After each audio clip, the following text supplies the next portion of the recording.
It's Kelly and Company, the Wednesday midweek edition, and we're on December 18th, so still doing that Advent countdown with Ramia Amuddin because Kelly MacDonald has taken an early holiday.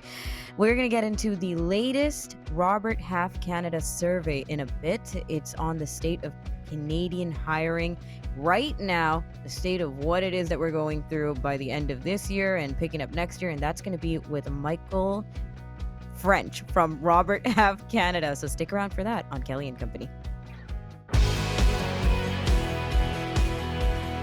This is Kelly and Company. Okay, first things on the show today, we are talking about the holidays because we never do that on the show. So we're going to start right now on December 18th.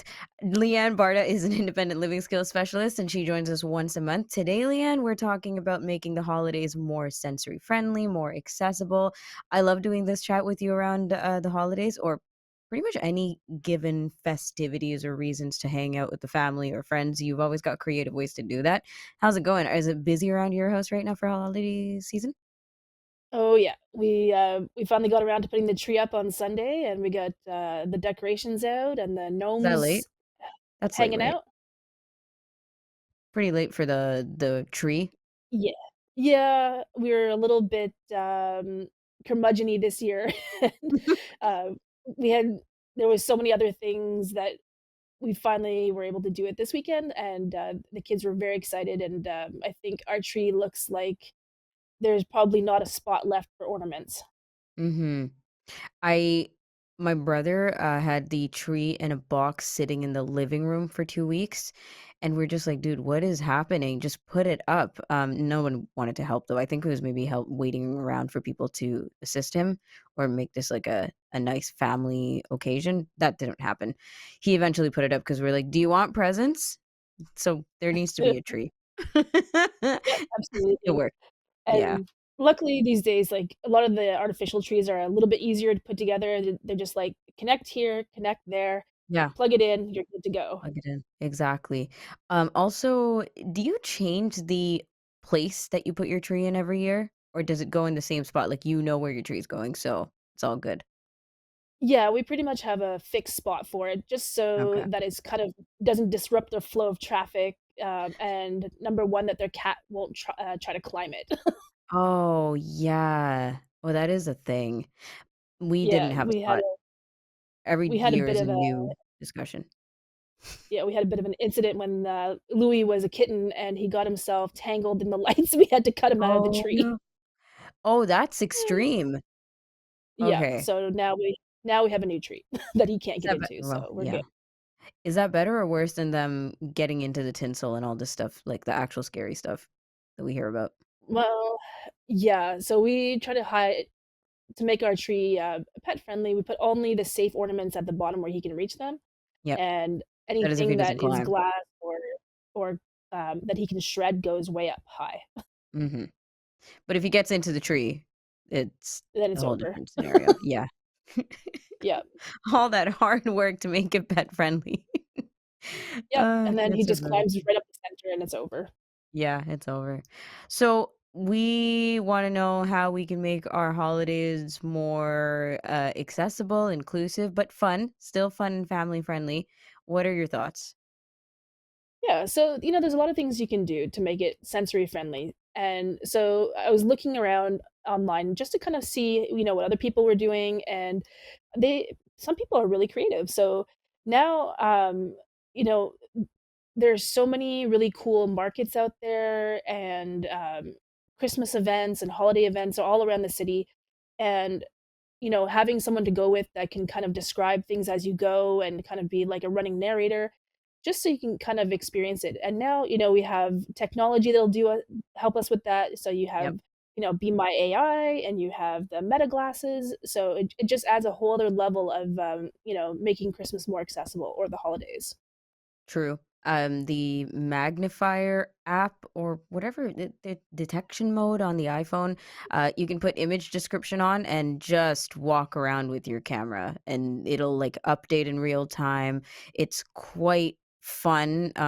and accurate, I guess. Like, I've done it with sighted people, and they're like, "Wow, this is really great," and quick too. So, when people go, like, Christmas tree watching or just hanging out, walking around your Mhm. neighborhood, checking out people's decor and, um, festivities, this is I think, one of the ways I'm gonna try doing it this holiday season. Oh, yeah. Well, I've Yeah. been, given the job that I have, I had the privilege of going all the kind of different neighborhoods, so I've been Mhm. seeing, a really wide range of, crazy inflatables this year. Oh, I've really? seen, Santa riding a Harley. I've seen Oh, T-Rexes that's with cool. presents in their mouths. I've seen, Hanukkah bears holding dreidels. Oh, You name it. wow. I've seen Snoopy, all kinds of crazy stuff. So, is it the inflatable parts that are also, like, trendy this year, or just the kind of stuff you're seeing, like, all wacky, fun, quirky Yeah, stuff? I think people are starting to get a little bit more creative, and I think, Okay. the inflatables make, quite an impact on someone's lawn, so, um, No kidding. you you never know what Yeah, you're gonna see next. exactly, as long as you're not having too many windy days. Alright, No, no, no, what else can we and, do, and how else yeah, can we do it so in an inclusive way? right, exactly. So, there are a lot of sensory friendly crafts you can do. So whether you're into knitting and crochet, and you can make somebody some nice dishcloths, or really basic things. You don't have to be the best knitter or crocheter, but people do appreciate a handmade gift. And Mhm. uh, with you could do the ornaments using the cookie cutters, and then you can kind of bake them like the salt dough or the cinnamon dough. And once they're hard, you can paint them, or you can use puff paint to outline them. There's a lot of really cool options you can do Yeah. just to make your own ornaments to give around. Just, like, to clarify, these are not edible arrangements or ornaments. We're talking No, about baking as part of the process of, creating the ornaments, but you gotta paint them afterwards. It's too bad. exactly. Can you make The them coolest edible? thing, yeah, yeah, you could make them edible, I guess, although I don't know, it's like flour, It's salt, like and water, so mm. I'm just I'm just thinking more like baking cookies and then using them as ornaments or something, Yeah, you could. So, like like, the fruit I'm going to a gathering this weekend, and I'm going to be making, a rolled sugar cookie, Ooh, and yeah. I'm gonna get, some cookie icing that you can pick up, and then, knowing the kids, they're going to drown them with every sort of candy, sprinkle, and chocolate they can think of, and Uh-huh. then the cookie will then become a vessel for, consumption. Yeah. That's such a great way to put it. I love that though. Okay, now I just wanna call them edible ornaments, but the non-edible ornaments, great gift idea, homemade, the crocheting, if you're into that kind of thing. Yeah. This is all very family friendly as well because we can all do these things together. Yeah, exactly, and then, one of my, creative ways of using my, Perkins brailler is to make, brailler art. Yep. So there's a lot of patterns available through Paths to Literacy online, and there's one for menorahs and dreidels and Santa's face and elves and candles, angels, you name it. And then you can kind of personalize it with a tactile card. So I think that is a really fun way of using the devices you have at home to make something really pretty. Now, who makes up the code or the, like, instruction manual on how to make I these, would rail cards? Yeah, I would imagine there are some pretty handy, Braille transcriptionists out there who have figured out, if you put, the symbol for and the symbol for Y together, you get a little Mhm. box. Yeah. And so it's just a matter of, like, spacing, and then you can do, like, I, like, all the way Yeah, across to make yeah, to make a certain pattern. So right. It's cool, and you can find I've these, prints online, right? Or, yeah, yeah. like, the how-tos? So, Okay. pathstoliteracy.org is, a great spot for that. Nice, nice. Yeah. Um, Uh, that's tactile too, so that's great. Alright, what else? Another thing that people really appreciate is, cookie trays. So making, several varieties of cookies and then arranging them really nicely on a tray, that is a sensory activity in itself, because baking, the smells, the textures, all of it, and, a lot of people have really specific cookies that bring a lot of nostalgia and, Mhm. really good memories. So for me, my mom always made, these oatmeal chocolate chip cookies, Okay. and so now I've learned to make them, so I would probably put that in, and the she always had these squares, I call them '70s squares. Oh, why? Yeah, and when I tell you the ingredients, they're, Okay.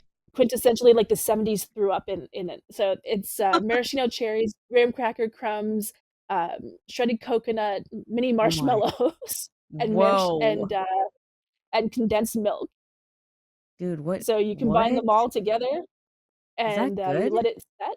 Oh, ironically, yes. It doesn't sound like Coconut these things and should go together. cherries. Yeah, it doesn't sound like it Mm, should go together, but I promise you it does. really? And what did you say? You just combine all of it and pat it down? Eh Yep, you pat it down, then you Okay. you put another layer of shredded coconut on top, so then you can press it down a little bit more easily, and then it has to set in the fridge, for a few hours, and then you just cut them up, and you really don't need a lot, like, maybe, you know, Um, a yeah. tiny, tiny square because it's quite a sugar hit. Well, I was thinking of the Nanaimo bars, right? Same thing. Like they're just I don't know what's in a Nanaimo bar, but it is a sugar hit for sure. Like Oh, yeah. instantaneously. You feel that in the back of your brain. But Oh, okay, yeah. this one you also gotta be a fan of coconut and maraschino cherries. So Exactly, like I said, it's an there's acquired taste, but for me, it's nostalgia. exactly, exactly. Well, I mean, the holidays is nostalgia, right? So you just take stuff out or you do stuff that you don't do throughout the year, but definitely like pass down recipes or traditions is just part of the whole experience. Speaking of which, any other recipes you want to shout out? Yeah, so, one of the trends that I've been seeing is getting those clear, kind of tubular, um, plastic bags and then filling them with, either hot chocolate mixes with marshmallows or cookie bits, and then tying a nice ribbon on them, I love or, that. the dry soup mixes, which has, like, dried chicken or vegetable stock, dried vegetables, dried beans, spices, and then all the person has to do is add water or stock to make, Hmm. a nice soup out of it, Nice. and it's I love it's that. simple, Savory and you can version and a sweet version with the hot chocolate yeah, and soup. Okay. exactly, and super simple, but very effective. Remember when the hot chocolate bombs were trending? Oh, And yes. that was the big thing to either gift people or do together as a holiday activity. It was so fun. Uh, yeah, you see, that one I never got to try it, but I guess if you had the silicone spheres and Yeah. really good chocolate, I guess, that could be a lot of fun too. Yeah, it sounded like a lot of effort to make, but there were people like Instagram, uh, what do you call it, creators who were just making hot chocolate bombs. Like they were making so many. Mm. You Oh, couldn't find yeah. enough people making hot chocolate bombs. It was wonderful. Okay, that's fun. Now, last thing is shopping tips because there are still people Yeah. to this day who are Yep. running around on Christmas Eve trying to get to the Yep. malls, which is Yeah, insanity. there's a funny story that I heard on CBC the other day about one of the reporters, and on Christmas Eve, he's at the gas station looking for something that he could Nope. possibly give someone. No, nope. It's either that or your last ditch Amazon order, Yeah. squeezing it in, trying to get it before the end. Okay. Yeah, so I'm kind of like a plan ahead kind of person, so I kind of shop throughout the year, Mhm. and when I see Wow. something that I think is really gonna be impactful for someone, but if I don't get it right now, then I may never see it again. Mhm. So I have Get and stuff in a save it. drawer that, I have someone whose birthday is next September, and I found something for him the other day, and it's Yeah. already, stocked away, Well, yeah, and everybody needs a friend like you in their life. That is awesome. yeah, I try to avoid the mall as much as Okay. humanly possible this time of year. Like, if you That's see the other I don't reason. know if you've Yeah. seen, Yorkdale right now, but it is, like, insane. Yeah, I can only imagine. I went to Eaton Center, like, 2 weeks ago, and it may as well have been holiday. Like, it was Oh, yeah. just yeah, bumper to bumper. You couldn't get around Yeah, anywhere. so It was unreal. So I'm like, "I can't yeah, imagine the holiday rush right now. This is wow." But yeah. okay, cool. So So what so should we do? planning ahead, plan ahead, Mhm.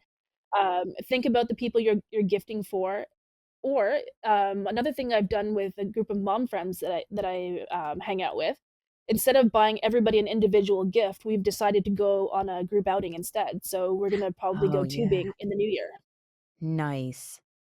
It's a group because our kids activity. don't need the kids don't need any more stuff, let's be honest here. So, we're gonna go I'm going a lot for, experiences this year, so I got the kids Mhm. they don't know yet, so don't tell them, Okay. treetop trekking, gift certificates, Oh, and fun. they keep asking, "Are we gonna do that again this summer?" I'm like, "Oh, maybe." Oh, they want to. Oh, that's Yeah, nice. So do you get yeah, people, like, experiential gifts, but not necessarily have to be spent during the holiday season? Like, you could do the family thing exactly. during the summer. Oh, I love Yeah, that. I yeah, love that. so, kinda think ahead and, like, let's say, Kelly enjoys going, axe throwing. So you Mhm. kinda say, "Hey, here, Kelly, I got this for you. You can use it whenever you like, but I M'kay. thought that you and I could do this as a fun activity together down the road." Yeah. No, that's true. I'll get him like a two-person gift card to the, oh my gosh, what is it called? Firehouse Subs? I think that's what it's called? Oh, yeah. Yeah, and Yep. then he can take me in London. Exactly, see? So nice of It's the him. gift that Wow. keeps on giving. Yeah, giving back to me. That's right. Leanne, this is great. Any final tips before we let you go? Yeah, so just, same thing with shopping when you're planning to do any of your kitchen activities, make sure you plan ahead, so make sure your things are labeled, that you know where to find them. Bring Yep. out that handy dandy, cafeteria style tray that we always talk about so you can Mhm. organize yourself and, reduce your spill hazards. The usual fun ILS stuff that we always go through. Exactly. Exactly. Well, great. Thank you. I know you and your family are going to have a lot of fun during the holidays, but we appreciate your tips and tricks and suggestions as well. And I think we have a few like what not to do's in this list as well. So great. Yeah. We covered a Alright, everyone, bunch. well, happy holidays. Happy holidays. We'll chat with you in the new year. Yeah, same to you. Leanne Baarda is our independent living skills specialist, and she joins us at least once a month with a lot of fun ideas like this.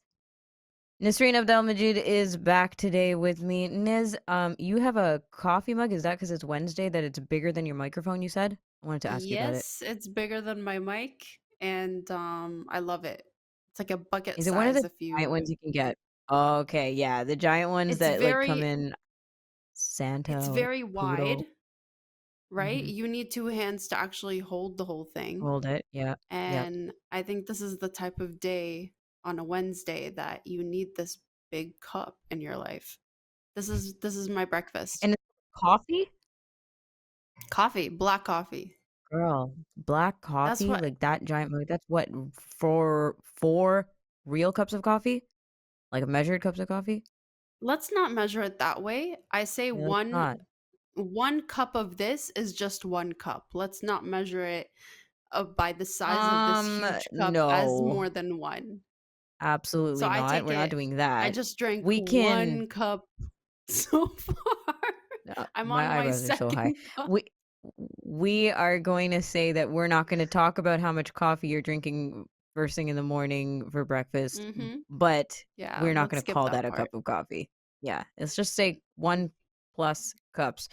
I have, but yours is just like a round mug, is there's no special designs on it? Because I have a one that's super tactile, 2 actually. One that's a pug mug, like, it's the shape of a pug, it's completely No tactile, you can feel way. all the features. Yeah, it's, like, I sculpted, love that. and then you fill that up, and even the inside, like, you know how sometimes the insides are just a clean, round, Yeah. feel, but the outsides are sculpted? But this one, it's completely hollowed out, so it's like a shell, Wow. and you can feel the inside concave of the pug as well, which is cool. And then my mom got That's me a so cute. similar thing that's Santa Claus. It was very cute.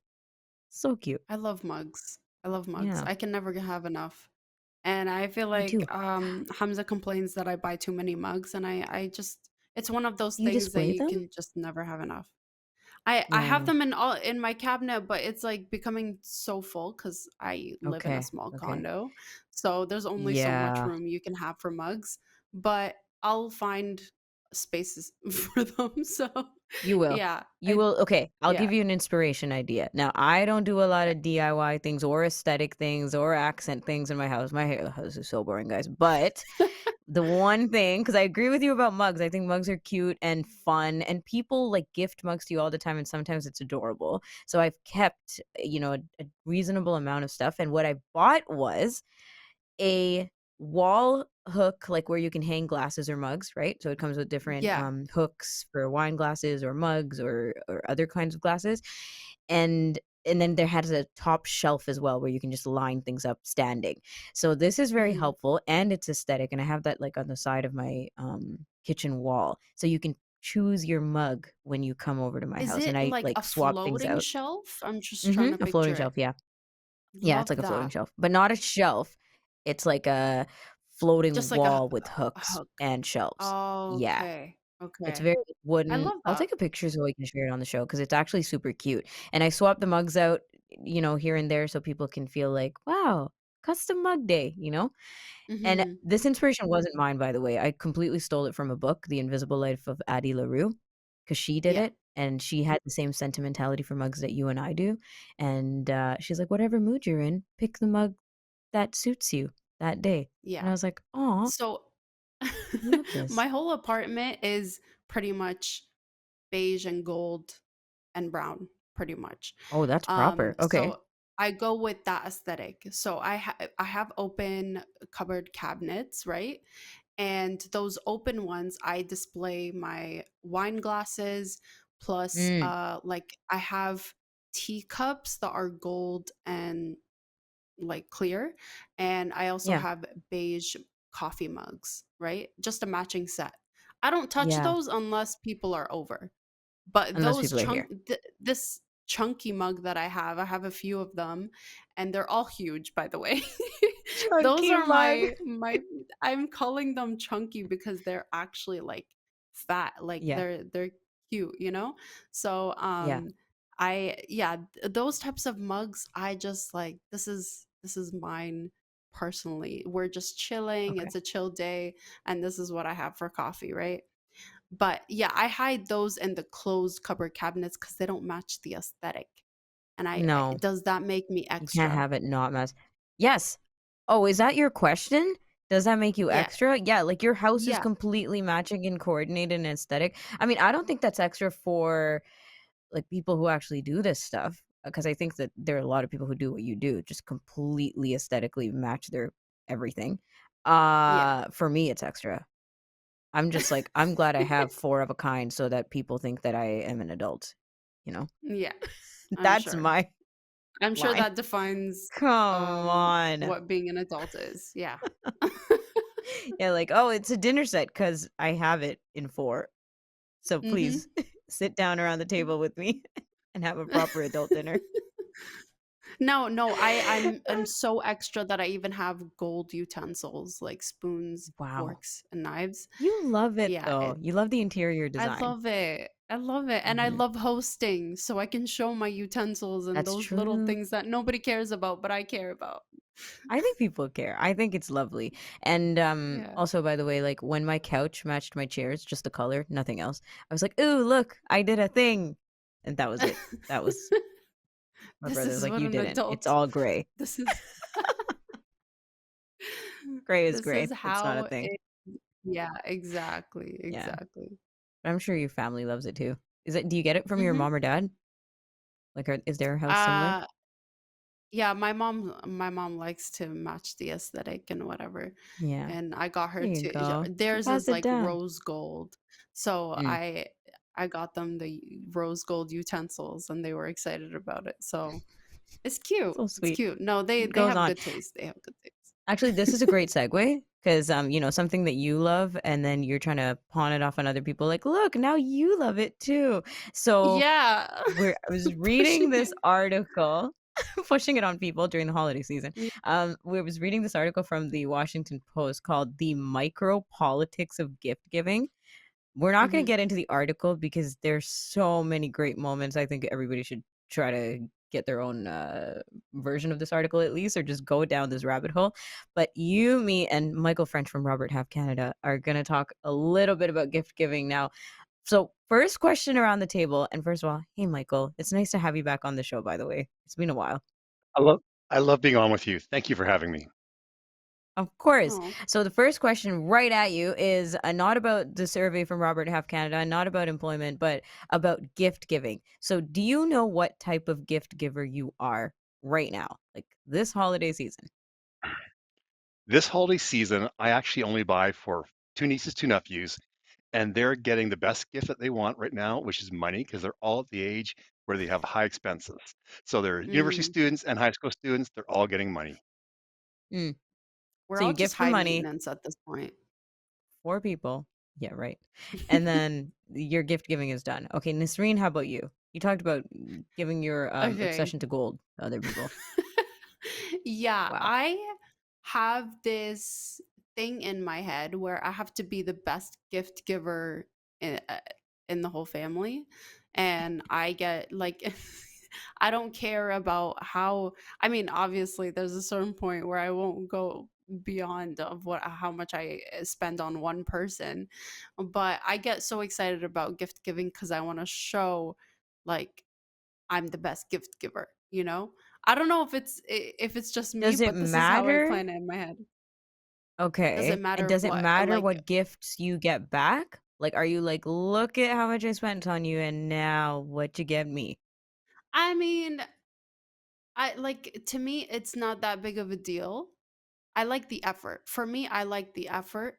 I don't want okay, this is one thing that I think people disagree with, but I don't like gift cards because I feel like this is a last minute Oh. shopping thing. It's just, you know, whatever. Michael French didn't This even get like people the gift cards. He's just giving bare cash. yeah, you know Put it in what? the bank. Put it But though straight in the e-transfer. okay, this is a yeah, yeah. So for cash, I actually have a gift idea for you guys because I've done this the last few times and my family loves it, where I All make right. a money bouquet. And it looks so Oh, cute. It looks like you that's put in funny. effort. It's adorable and like when you count the money out of the flowers, I want you guys to picture it because what I do is fold like for example, let's say it's $10 bills and Mm-hmm. in total Because it's they're like cute. yeah, Because 'cause they're they're cute. cute, right? If you give somebody like $200, let's say, but in $10 bills, it looks full. And what I do is add a Yeah, of flower course. in the center. I tape in the $10 bills. I know Remy, you're making fun of me at this point. This is great. You're No, taking seriously, I'm serious. I love this. Okay. yeah. So you fold the dollar bills right onto a barbecue stick and you put them all together. It looks like a bouquet. You add flowers here and there just to make it look pretty, and then add wrapping paper around the sticks so the sticks don't show. It's just the dollar bills that show and the flowers. And it I turns out love so this. nice. My family loves it, and now they're expecting me to do it every time, but I like to Every change it up. time. No, it's got to be like a novel thing. Like, because Mike, you have not done the money bouquet before, have you? No, but what I saw this year, no, I didn't buy it, but was a spring-loaded envelope where you slide every bill in a little slot, Yes. and they open it, the money goes Oh, flying all over. And I oh, could just Oh, imagine being at my parents' yes. house and having money throwing it around. flying all over. I thought, no, no, Yes. that that would cause my mother way too much stress and anxiety, especially with Oh, sort of high oh, school age kids. So that no, no, no, okay, I'm not going to do that. Mine's actually a simple bank draft that they can take a picture of, deposit their bank.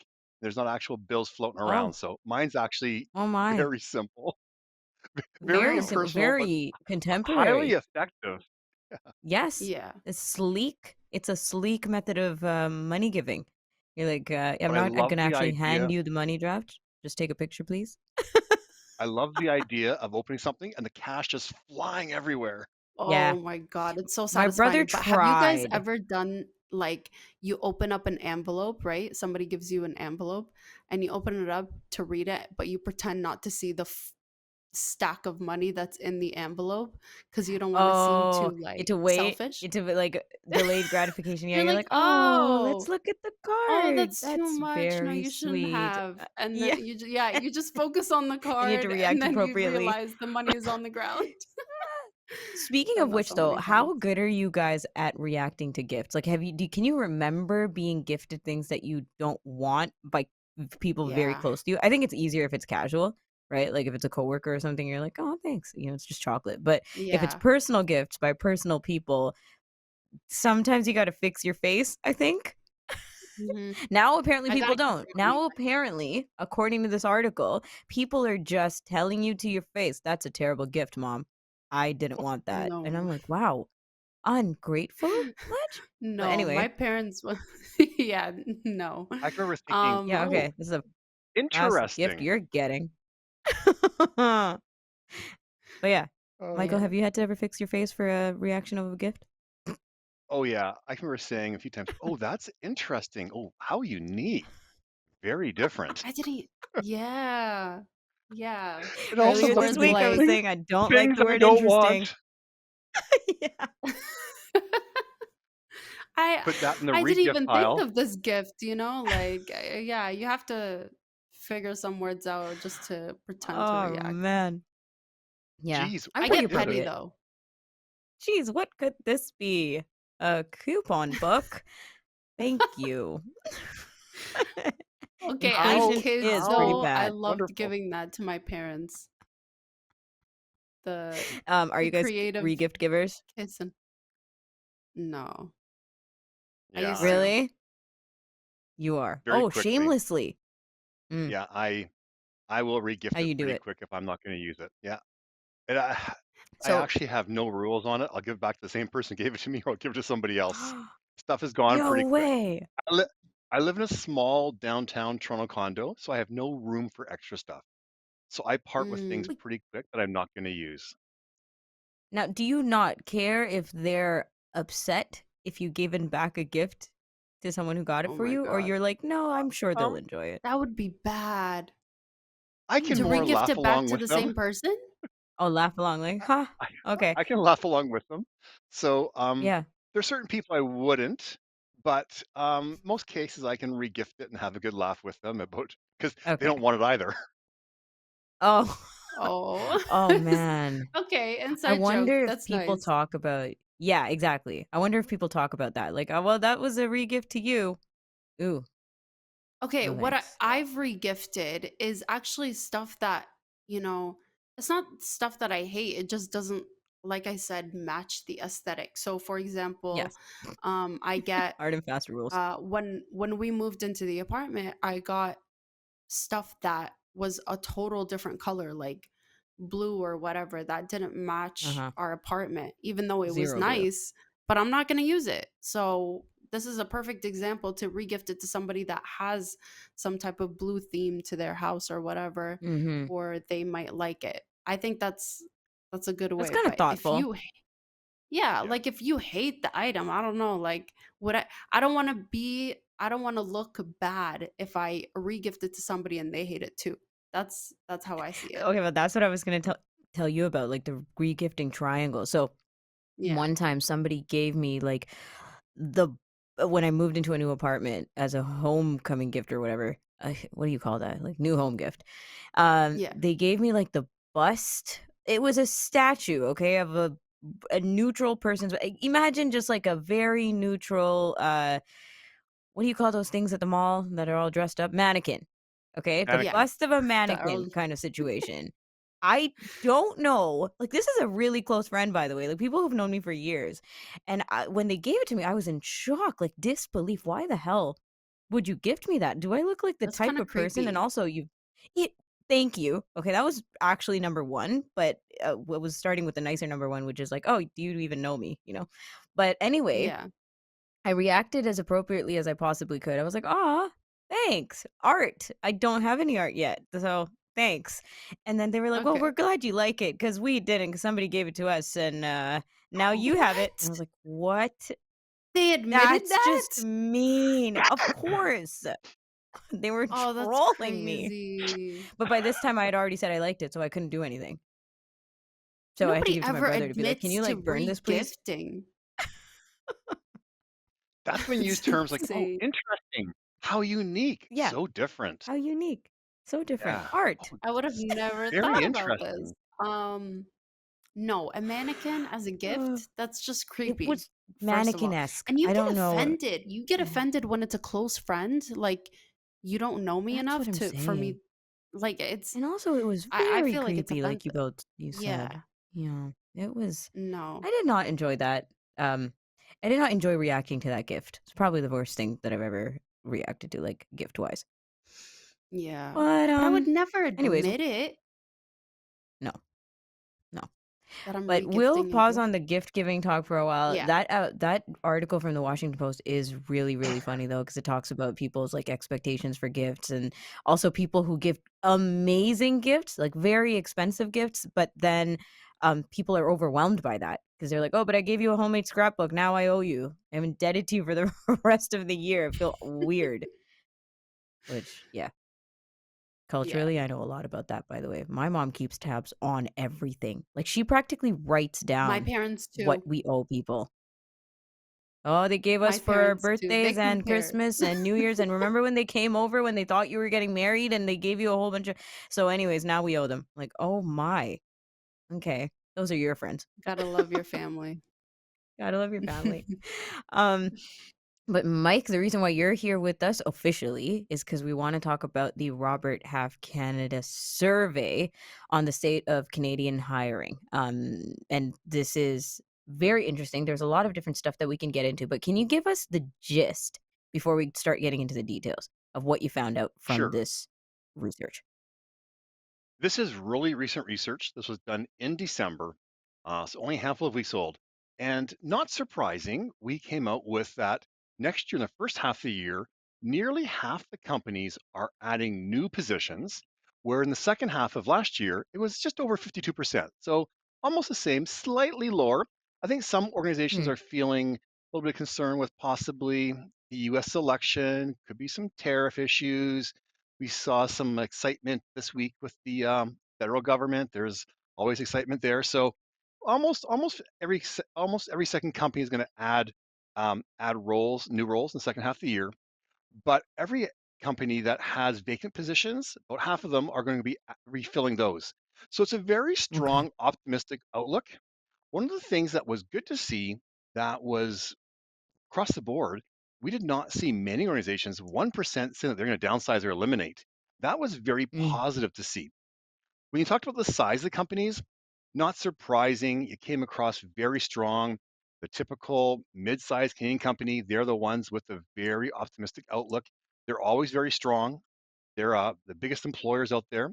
We saw a slightly different story from the small and large companies. They were a little less bullish on the expanding, but the medium-sized companies, the backbone of the Canadian economy, they were talking about growth. Okay, so this is interesting. So you're obviously telling us this is a better outlook now. It's more optimistic. The numbers are higher for replacement and for or like for vacancies, but also just in general, saying okay, we want to hire, which is great. Um, do you think that it's a long term though? This is my kind of we're getting into the new year. Everyone's projecting. They're looking at their fiscals and saying, yeah, these are the numbers we need. This is how we want the impact to be made. But is that for the year, or are we thinking there are long-term effects? And I guess the real question is, like, what are the impacts? Well, and so when we asked people, we asked companies about the first half of the year. So we only polled them in the Mhm. first 6 months. What are your plans? So I don't Okay. have any real long-term vision there. But the number one thing and the reason for the hiring was growth. That was the Okay. number one reason why they're hiring. Number two came out being turnover. So we're back to a scenario now where people have now spent a couple of years in the role. Last year was sort of low turnover. This year we're back to a little bit more turnover. So we're seeing now employees after being in a role for a couple of years saying, maybe it's time to look at something else. So employees are sort of feeling the market, looking and entertaining offers.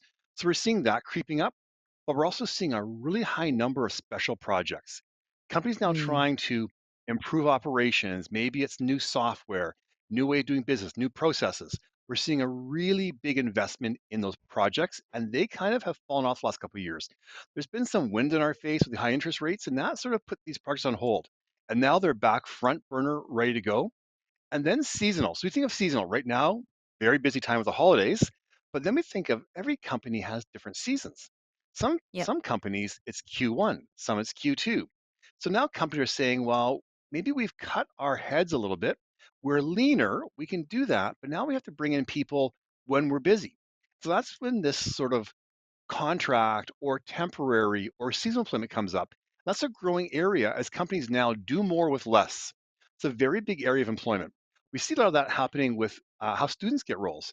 They come on for 3 or 4 months as a student, and then it turns into a bit more of a longer term role. So it's Right. actually very good for job seekers. But we're seeing more seasonal needs, and seasons are 4 times of the year. Every one of them is just as busy. Maybe this is the busiest season and sort of summer, but it's happening all the Yeah. time. Okay, it's interesting because I feel like there's a spectrum of thought on that, like seasonal hiring, which you pointed out the summer students, apprenticeships, short contract, but understandable or like this makes sense for a summer student job as a seasonal position. And you got like the younger people getting experience and all that other stuff, co-op, et cetera, or even money from government programs or partnerships like that. But how about when you kind of expand out a little bit and think contract workers and uh, cutting corners with benefits? We've talked about that with employers, and um, do you think that there are, of course, there are benefits and issues like challenges, but what outweighs?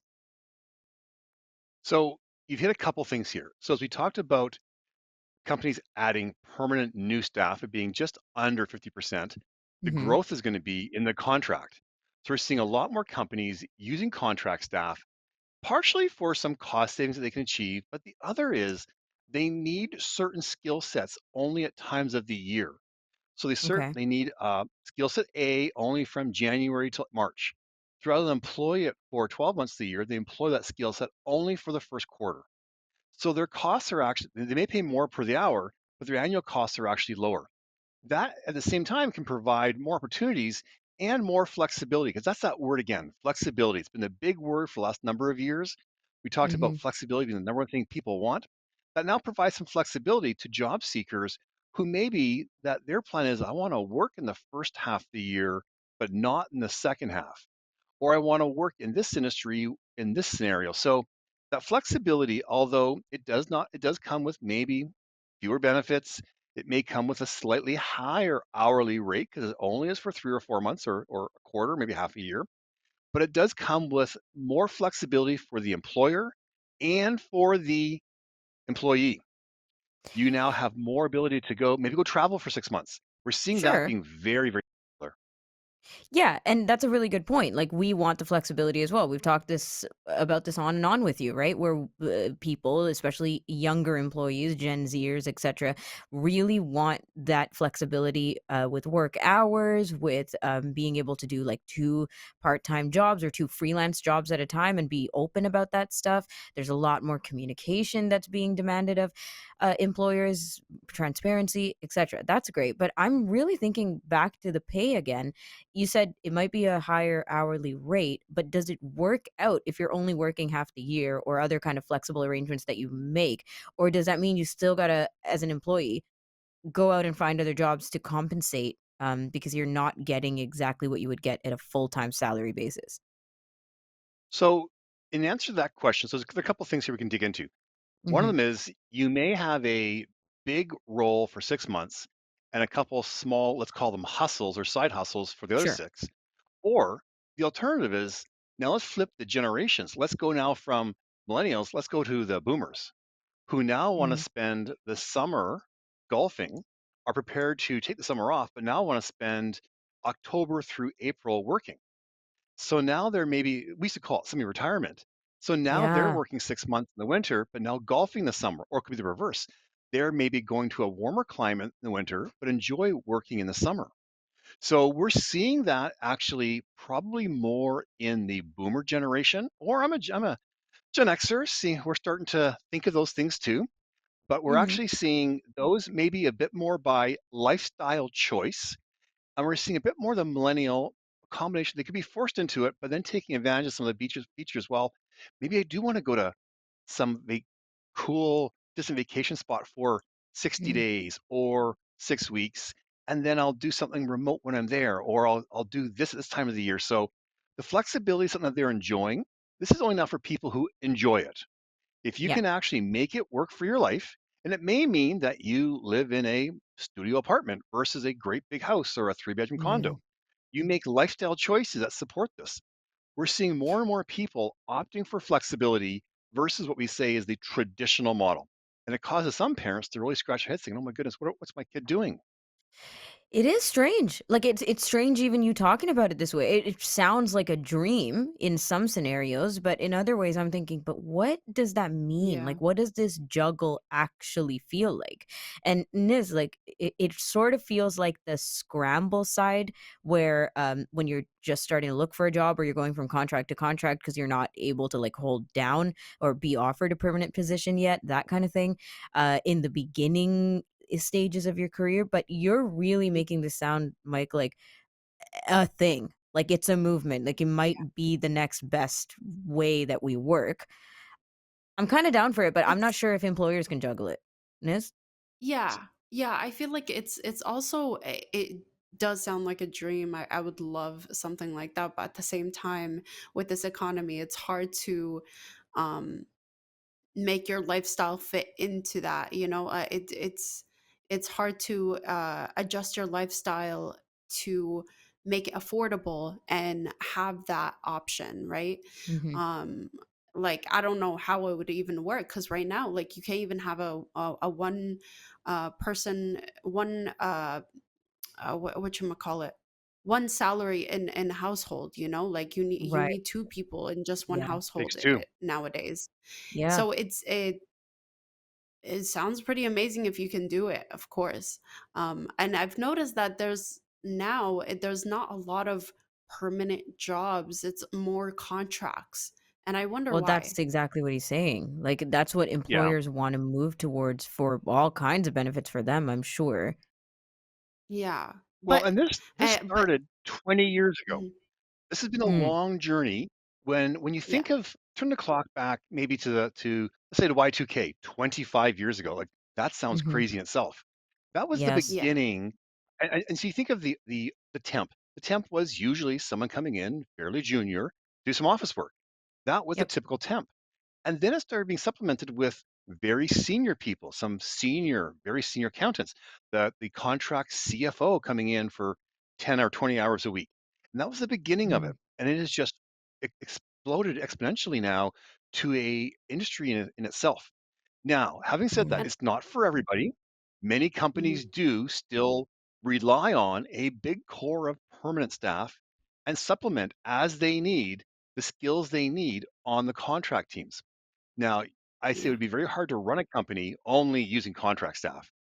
And we've yeah, seen permanent hiring definitely grow and contract a little bit over time. It does fluctuate, the same as contract. But when you think of how a company runs now and how it evolves, there tends to be a sort of 3 or 4 year evolution, always a reinvention. How does the mhm, people, or what skills do you think you need in 5 years? I don't think we know quite yet.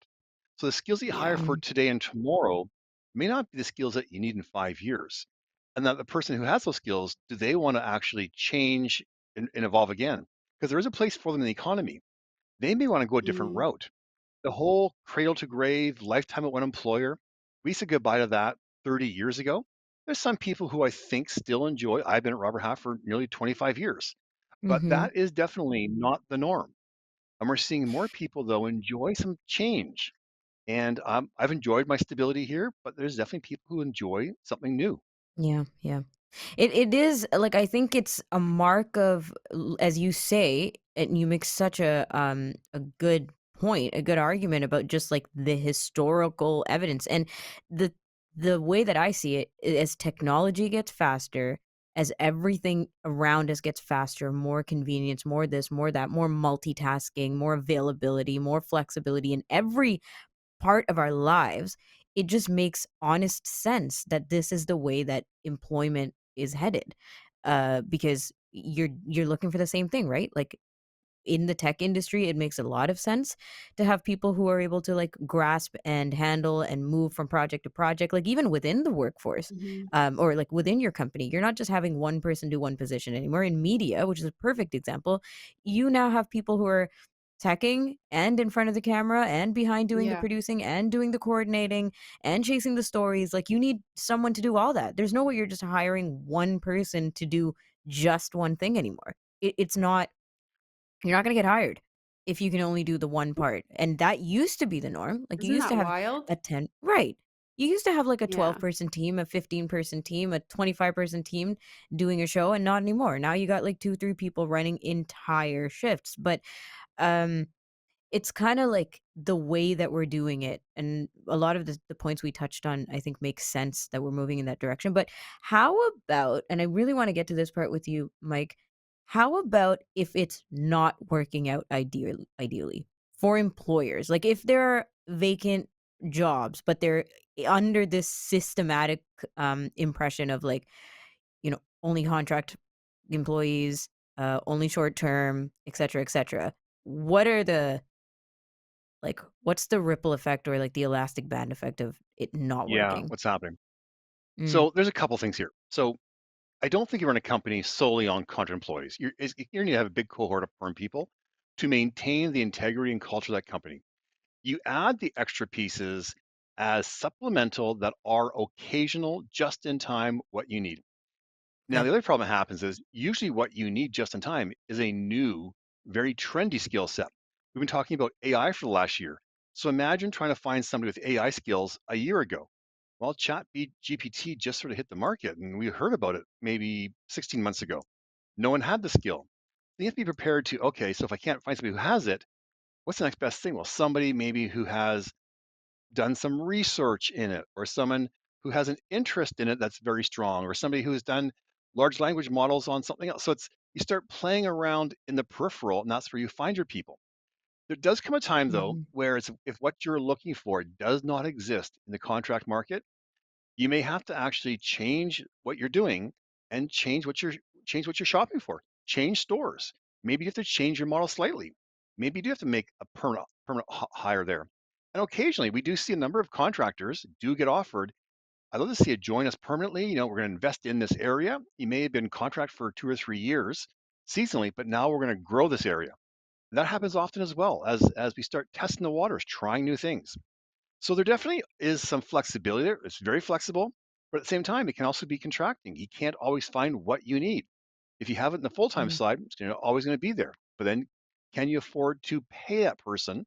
And can you provide a fulfilling, rewarding career if they mhm. really only provide value for half the year? It's true, and that's what I keep thinking of, like, the company loyalty, which apparently is now almost obsolete. Not really, but, it's kind of a mindset thing now to think that way, but I wonder, like, what it would have been like. I've been at AMI for 8 years, right? Which is nowhere close to how long you've been at Robert Half, but I think imagine back these 8 years, and Niz, you got your 5-year, right? Like, recently. So, imagine back to what it would have been like for 8 years where I was just hopping from job to job, or Mhm. even, like, industry to industry, because when you think side hustle, that's not even, like, one kind of thing that you're doing, right? Sometimes you're doing 2 completely different Yeah. things and building 2 completely different skill sets, and we already know the positives of all that stuff, but I'm just thinking, like, the exhaustion, the bookkeeping, the management, like, uh, initiative and independent management that I've had to do and coordinate for 8 years if I didn't have a everyday 9 to 5. I Yeah. know that's a lot of Now, people's realities, but wow. it is, Yeah. but now flip it aside. Imagine, so not the three of us are not in the same place. So imagine now if Mm, you were able to take 90 days and maybe you were in South America exploring something new there from a career perspective. But mhm, every day we joined for 20 minutes and did a quick update on something. And people wouldn't need to know where you are, but you could be mhm, advancing your education. You could be working for an NGO in South America. You could be doing all kinds of things yeah, furthering your personal development. That whole personal development has become a really big thing. When you think back, like how many mhm. of our parents went and took more courses to advance their careers? Some It's did, true. but not Yeah, very Mhm. many. But now personal development, my goodness, you have companies continually paying for people in every generation right through into their 60s to go back to school and learn more skills. mhm, Take computer classes, take speaking classes. So there is a lot more opportunity for personal development, and that comes with then change. yeah, The more company invests into you, also then mean more times we see you may choose to move on to somewhere else because you've grown. You may have outgrown your seat. So it's different. It is, and I really appreciate that, just your philosophy or, like, the way you're explaining this philosophy, because it's true even for people with disabilities, like, if we start narrowing it in, which we don't have too much time for now, but, for a lot of people with disabilities who are unemployed, who don't have the same opportunities to education or for socializing, for all that stuff, if this attitudinal change, the ripple effect and the trickle effect of it, I think can help so many people in different scenarios, in vulnerable sectors and other scenarios that are currently just like, I don't know how to handle, or I don't know what to do, or what battles to fight. I think this can help in all aspects that way. So it's very optimistic, as you said at the beginning. Thank you so much for hanging out and for explaining this, and giving us a deep dive into the research. I love being on with you. I hope you all have fantastic gift giving seasons and get exactly what Yeah. you're looking for. And don't put the pressure on everybody else either. No Thanks, Michael. pressure.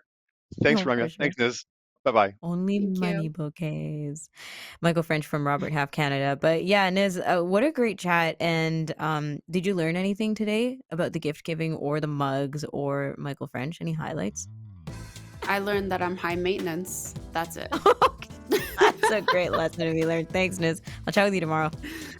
Thank you. On tomorrow's show, we do talk about bringing tech to our outdoor adventures, and Lawrence Gunther has been toying around with this question for a while. It's not just about audiobooks, he says, so he's gonna tell us where he landed. And Chris Malick is going to join us tomorrow. She's not just an art critic, but she's a fiction writer. She's going to tell us how she's been using the help of an audio describer to get the physical descriptions into her writing. That is cool. We'll be back tomorrow. Catch you then on Kelly and Company. Thanks for tuning in to Kelly and Company. Follow us on all social media, and don't forget to like and subscribe to the channel for more.